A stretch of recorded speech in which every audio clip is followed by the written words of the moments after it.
오늘 시장의 투심은 어디로 향하고 있을까요? 이 외국인과 기관이 선택한 이 섹터와 종목으로 시장을 분석해보는 시간입니다.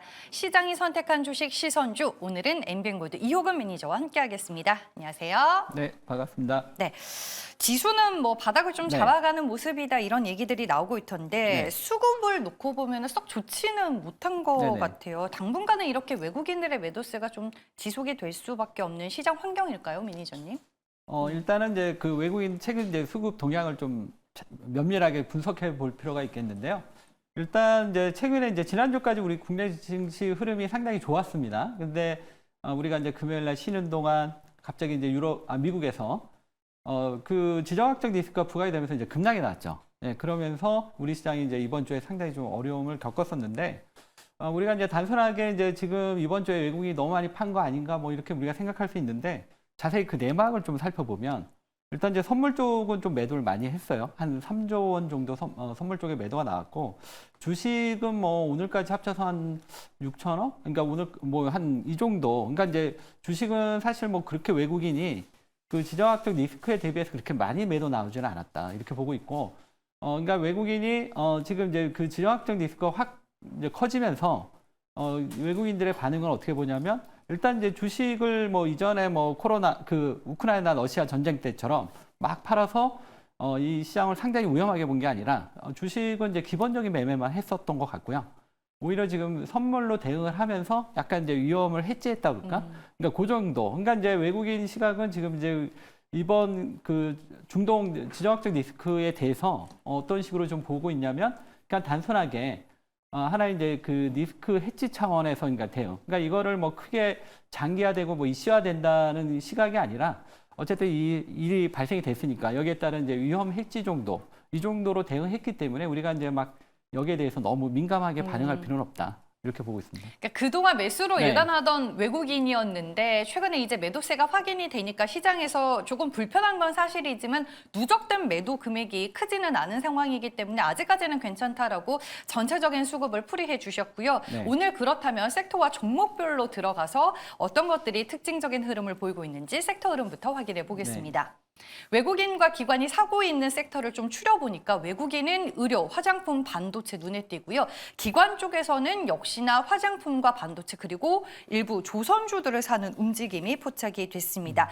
저는 이제 오늘 두 메이저 수급 주체가 사는 섹터 중에 화장품, 뭐 반도체 이게 딱 눈에 띄는 것 같은데 오늘 두 수급 주체가 집중하고 있는 섹터는 매니저님께서 뭐라고 보시나요? 네, 저도 지금 제대로 짚어 주신 것 같은데요. 네. 네, 일단 오늘 화장품, 그다음에 이제 반도체, 이 두 가지 섹터를 조금 이제 관심 있게 좀 봐야 되지 않나 이렇게 보여지고 있습니다. 일단 오늘 전체적으로 외국인이나 기관들의 이제 그 수급의 전체 볼륨을 보면 그렇게 크지가 않아요. 그렇기 때문에 사실 여기에 대해서 어떤 큰 의미를 부여하기는 좀 어렵지만 어쨌든 지금 화장품이 전체 이제 시가총액에서 차지하는 비중이 그렇게 크지 않은데 이 정도의 수급은 나름대로 좀 의미가 좀 있었다. 근데 화장품이 왜 그러면 이렇게 이제 외국인이나 기관에 관심을 받냐? 아무래도 이제 실적이죠. 지금 이제 실적 시즌 들어가는데 오늘도 지금 이제 그 화장품 수출에 대한 좋은 그 소식이 수출이 많이 진행이 됐다. 뭐 이런 식의 이제 뉴스들이 좀 나오고 있고 지금 화장품 쪽에 지금 분위기가 상당히 좋고요. 그다음에 또 하나 이제 반도체. 반도체도 우리가 이제 지금 현재 시점에서 올해는 주목해야 된다. 이렇게 보고 있습니다. 왜냐하면 반도체가 지금 이제 그동안 이 사이클을 갖고 있는 업종이거든요. 반도체가. 그동안 이제 하락 사이클에서 이제 바닥을 찍고 이제 본격적으로 이제 상승. 일부에서는 지금 이번 반도체 사이클을 슈퍼 사이클이라고 보고 있는데 우리가 이 자그마한 중간중간에 있는 지정학적 리스크 이런 것 때문에 반도체를 쉽게 버리면 안 될 것 같고요. 외국인 역시 그렇고 물론 이제 최근에 이제 그 지정학적 리스크가 부각이 되면서 미국 같은 경우 이제 반도체가 조금 흔들렸습니다. 흔들리는 이유는 이 부분이 이제 그 최근에 좀 많이 올랐기 때문에 좀 흔들렸던 요인이고요. 반도체도 조금 구분해서 본다면 엔비디아는 약간 이제 좀 쉬어가는 것 같아요. 많이 올랐기 때문에. 그 반면에 이제 마이크론하고 오늘 같은 경우 미국의 반도체 장비 회사들 이런 쪽이 지금 분위기가 상당히 좋았거든요. 이게 이제 무슨 얘기냐면 지금 엔비디아를 비롯한 이제 HBM도 있지만 반도체 사이클에 대한 이 부분에 대해서 지금 이 시장의 참여자들의 시각이 지금 상당히 긍정적으로 변화하고 있다. 그렇다면 이러한 부분들은 이제 중간중간에 뭐 이런 그 지정학적 리스크가 부각이 될 때마다 중간중간 이제 계속 조정은 나오겠지만 뭐 우리가 이제 물려도 반도체에서 물려야 된다. 뭐 이거는 이제 제가 공개 방송을 통해서 계속 얘기하는 부분인데 네. 그 반도체가 이제 AI 반도체만 있는 게 아니라 이제 메모리 반도체 쪽인데 최근에 이제 엔비디아보다 삼성전자, 마이크론, SK 하이닉스 이쪽이 좀 더 분위기가 좋아지는 것 같아요. 그래서 이쪽 종목들을 계속 보시면 좋을 것 같습니다. 그리고 아까 화장품은 1분기 화장품 수출액이 역대 최대 규모 이런 좋은 소식 나오고 있고 이게 오늘 이게 일시적으로 화장품이 수급이 들어온 게 아니라 최근에 보시면 이제 계속 꾸준하게 들어오고 있고 최근에 리포트 동향도 보시면 좋은 얘기들이 계속 나오고 있어요. 그래서 이 화장품은 좀 뭔가 좀 변화가 있다. 예, 어떤 변화냐면 이제 그동안은 그 인디 브랜드 그래가지고 작은 그 중소형 중심이었는데 최근에 LG 생활건강은 아직은 조금 미흡하지만 아모레퍼시픽에서 상당히 좀 변화들이 나타나고 있다. 이 정도 말씀드릴게요. 그러면 네. 한마디로 반도체와 화장품 두 섹터 다 괜찮게 본다 이 말씀이신 네, 거죠? 그것도 있고 이제 또 뭐 이따 차차 또 다른 또 관심 있게 볼 섹터도 한번 네, 말씀드릴게요. 알겠습니다. 네. 오랜만에 뵀는데 눈썹에 무슨 일이 있으신 건 아니죠? 지금 분장실 갔더니 거기서 좀 신경을 많이 써주시더라고요. 네, 네. 알겠습니다. 뭐 유머로 한번 풀어봤고요. 종목으로 자세하게 들어가 보겠습니다. 뭐 반도체 얘기를 해주셨는데 오늘 이제 2시 15분을 기점으로 ASML의 실적이 공개되기는 했습니다. 서프라이즈 수준으로 나오지는 않았는데 내일 이제 또 TSMC 실적 발표도 있으니까 여러분들 실적 결과치도 잘 한번 체크해보는 게 반도체 쪽에서는 도움이 될 것 같습니다. 네, 종목을 보면 오늘 외국인과 기관이 동반 매수하는 종목 아모레퍼시픽 있고요. 삼양식품도 있습니다. 그중에 이제 외국인 매수 종목 현대로템이 있는데 이 종목부터 먼저 짚어볼게요. 네. 오늘 이제 블랙록 쪽에서 투자 목적으로 장내 주식 매수가 이루어졌습니다. 최근 외국인들의 수급도 꾸준히 좋던데 어때요 좀? 지금 그 현대로템뿐만 아니라 지금 하나에어로스페이스 뭐 이게 방산주에 대한 이제 우리가 이제 접근을 하려면 네. 업황에 대한 이해가 좀 필요할 것 같아요. 그 방산주가 시장에서 이제 처음 부각이 된 시점이 언제냐면 2022년 러시아 우크라이나 전쟁이 딱 발생했을 때 물론 이제 그때는 약간 전쟁 리스크 뭐 이런 개념일 수도 있었지만 그때 어떤 일이 있었냐?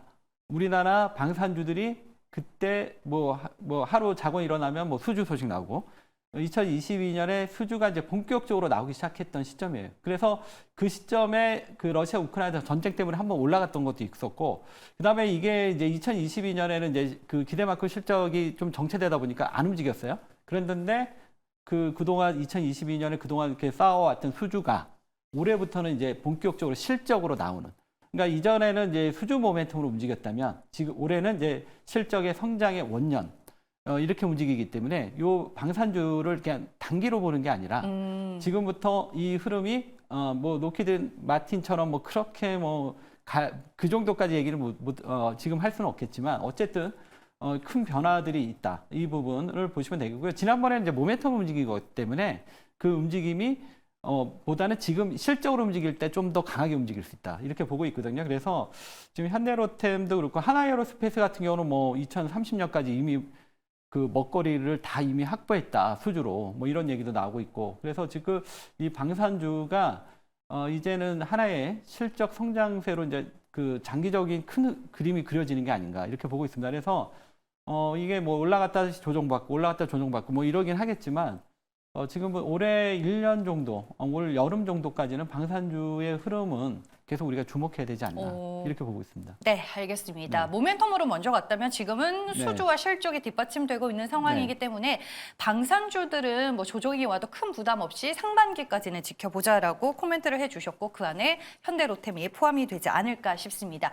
오늘 이제 외국인과 기관이 같이 사는 종목에 아모레퍼시픽이 있어서 화장품 얘기를 조금 더 들어볼까 하는데 네. 아모레퍼시픽에 대한 투자 매력도는 좀 어떻게 보세요? 네, 아모레퍼시픽도 좋죠. 아, 그래요? 네. 아니 좀 최근에는 대형주를 꺼려하는 분위기가 네네. 형성이 돼서 화장품 업계 내에서는 네네. 네. 지금 오늘 종목 현대로템도 좀 괜찮은 종목인 것 같고 아모레퍼시픽도 괜찮고 두 개 다 괜찮은데 작년까지만 해도 이제 중소 그 화장품 브랜드 중심으로 움직였죠. 그리고 그러면서 이제 OEM 업체들이 주가가 움직이는 반면에 이제 LG 생활건강 아모레퍼시픽은 이제 그동안 이제 중국 의존도가 좀 높다 보니까 이 그 시장의 변화에 대해서 이제 발빠르게 좀 대응을 못했었던 것 같아요. 그러다 보니까 상대적으로 상당히 좀 부진했었죠. 그런데 이미 이제 그 중소형 그 화장품 회사들의 어떤 이제 성적들이 나오고 이런 이제 변화들이 있다 보니까 결국 이제 아모레퍼시픽도 이러한 이제 시장 변화에 맞춰서 이제 변신해 나가는 이러한 부분인데 그게 이제 성과가 이제 올해부터 나타나기 시작하는 것 같아요. 그래서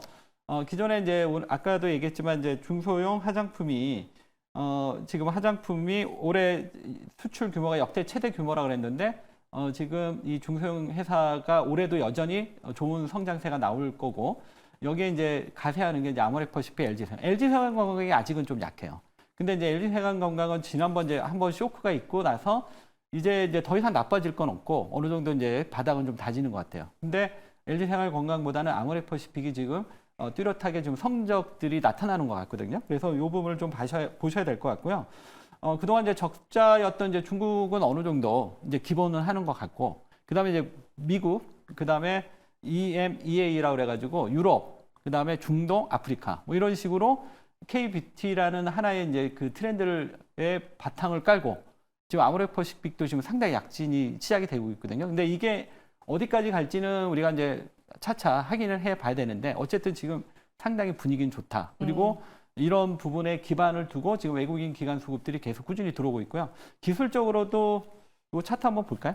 네, 차트 보죠. 네, 차트 한번 잠깐 최근에 보시면 그래도 잘 네, 올라갔어요. 지금 이제 이 박스권에서 지금 딱 이제 이 박스권이 돌파되면서 이 종목은 이제 새로운 신고가의 흐름으로 주가가 움직일 가능성이 상당히 높아요. 그래서 아모레퍼시픽이 단순하게 이제 많이 빠져서 올라오는 게 아니라 이 실적과 성장성이 있던 기업의 어떤 새로운 변신에 따라서 새롭게 큰 시세로 나갈 수 있기 때문에 이게 지금 여기서 어디까지 간다 이렇게까지는 제가 확정적으로 얘기 못 드리지만 분위기는 좋다. 그래서 좀 지금보다는 훨씬 더 많이 올라갈 수 있다. 이렇게 말씀드리겠습니다. 알겠습니다. 아모레퍼시픽이 별로라고 하면은 제가 추가적으로 볼 만한 화장품주 뭐가 있냐 여쭤보려고 했는데 괜찮다고 하니까 추가 상승 여부 지켜보시길 바라겠고요. 마지막 질문으로 가볼게요. 그러면 외국인과 기관이 오늘 쭉 매수한 종목 가운데 이호근 매니저 관점에서 눈길이 가는 종목은 뭘까요? 네, 오늘 아까 이제 그 현대로템도 괜찮고 아모레퍼시픽도 다 괜찮고. 괜찮나요? 네. 근데 여기서 또 이제 공통적으로 들어오는 종목이 하나 있죠. 이게 삼양식품. 삼양식품을 오늘 한번 탑픽 종목으로 준비해봤습니다. 네. 너무 많이 올랐는데 이거요? 괜찮아요? 그러니까 많이 올랐다는 얘기는 그만큼 좋다는 얘기 아닌가? 네. 지금 근데 저희 입장에서는 앞으로 더 가는지가 중요하니까 또. 그래서 이제 이렇게 오를 때는 이제 우리가 중요한 거는 많이 올랐냐가 중요한 게 아니라 앞으로 더 좋아질 수 있느냐? 이게 이제 중요할 것 같은데 지금 이제 그 삼양식품이 이제 좀 중요한 변화들이 좀 있는 것 같아요. 어떤 변화냐면 이제 그동안 이제 동남아시아 그 불닭볶음면 뭐 이걸로 이제 그동안 이제 상당히 좀 히트를 쳤고 주가도 좀 많이 올랐는데 이 회사가 이제 본격적으로 지금 우리가 이제 아까 이제 K뷰티를 얘기했다면 이제 K푸드 해가지고 뭐 CJ 제일제당이 뭐 만두라던가 피자 해가지고 좀 미국에서 상당히 좀 잘 매출이 나오고 있고요.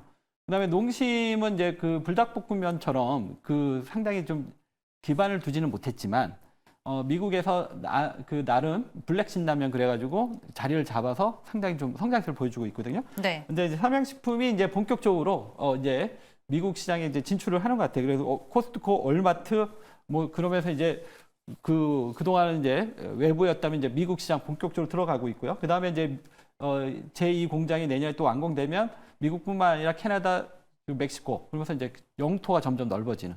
그래서 지금보다 더 좋아질 것 같아요. 네. 가격 라인은요? 차트 보시면서 차트 볼까요? 보죠. 네. 네. 차트는 지금 이제 신고가에서 사실 이제 좀 쫓아가긴 좀 부담이 되는데 만약에 조정이 들어온다면 한번 들어가 보자 이렇게 말씀드리겠습니다.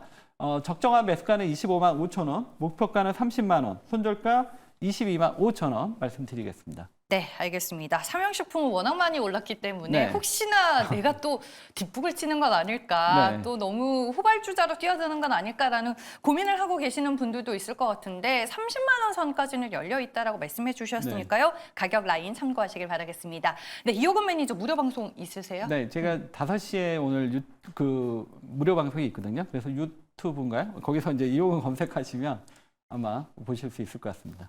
네, 알겠습니다. 무료 방송 일정까지 잘 참고하시길 바라겠고요. 오늘 시선주는 엠뱅골드 이호근 매니저와 함께했습니다. 고맙습니다. 네, 감사합니다.